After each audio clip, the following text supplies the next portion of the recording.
Marty, 4 games remaining of the season. How are you feeling? Looking forward to it. I think it's obviously at this stage of the season, a lot of emotions, a lot of, if you want, tension. But my target is always to win the next one.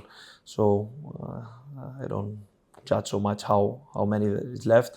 I want just to win the next one. 4 points above the dotted line. Is that a scenario you would have happily taken when you arrived at the club? I guess when we look at the progress, definitely. I think that we are in a position that all of us, we could have take months ago. At the same time, we have the feeling that we could be even better position with a little bit more accuracy, I would say, in some details in some games. But that's where we are. So we just need to keep pushing. And as I said, have a positive mindset about how to approach these last 4 games and not start to look at the table, not start to look at the opposition, but focus on ourselves, try to get as many points as we can in every game and keep on pushing until the last minute of the last game. In terms of that mindset, how are the players after the draw at Plymouth?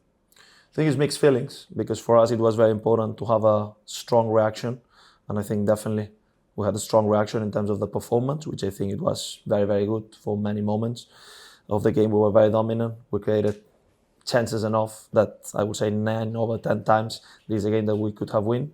The reality in football is that it's not about deserving but achieving. So we missed the chances to score not only 1, not only 2, not only 3, but a lot of goals actually.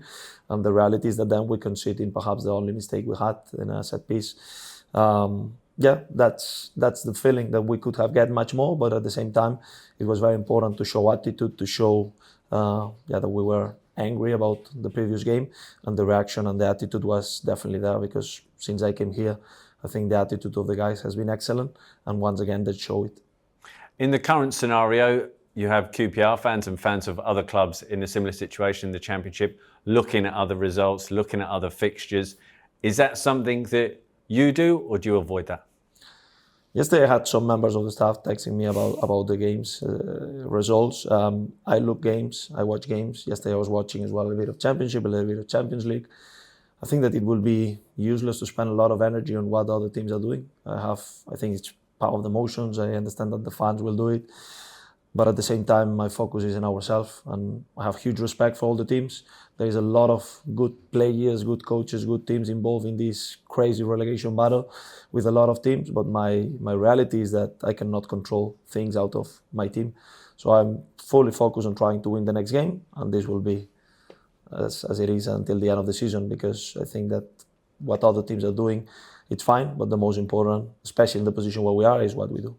Turning to Hull City, they're 6 points outside the playoffs with a game in hand, with 4 matches or 5 matches in their case remaining. For them to get into that, you expect it to be a really strong finish.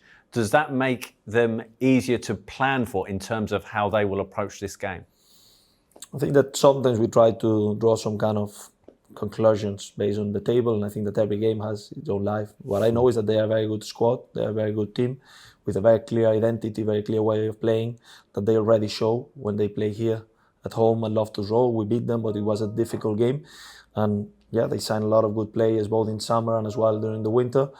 I'm sure that they will try to push until the last minute of the season to try to get this playoff spot. So I expect a strong side. I expect us to deliver a good performance if we want to take something from that game. And in terms of team news, Michael Frey and Jack Colback have been out recently. How are they? They're training with the team. They are making steps forward. I think that Jack, especially today, had a very good training with the team. With Mike, we're gonna try to make an assessment as well once again tomorrow about his possibilities and how is he feeling.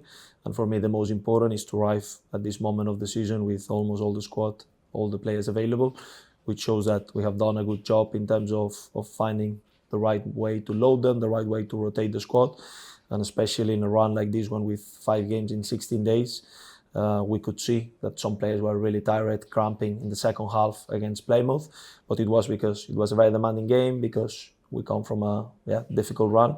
But when we see, compared to other teams especially, but when we see ourselves, the status of the squad, availability, it's really, really good.